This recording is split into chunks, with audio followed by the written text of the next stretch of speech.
ഇത് ആത്മാവിന്റെ വികസനത്തിലൂടെ മാത്രമേ സംഭവ്യമാവൂ. ആത്മാവിന്റെ വികാസം ചിന്തയിലൂടെയും അധ്യയനത്തിലൂടെയും സംഗീതത്തിലൂടെയും സംസർഗത്തിലൂടെയുമാണ് സംഭവ്യമാവുന്നത്.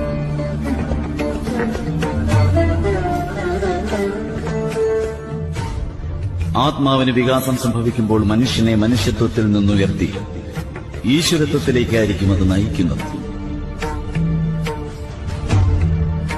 അതിനാൽ ഒരു വ്യക്തി അധ്വാനിക്കാത്തത് കൊണ്ട് മാത്രം അലസരാണെന്ന് ഒരിക്കലും ചിന്തിക്കരുത്. അത് ഉചിതമാവുക.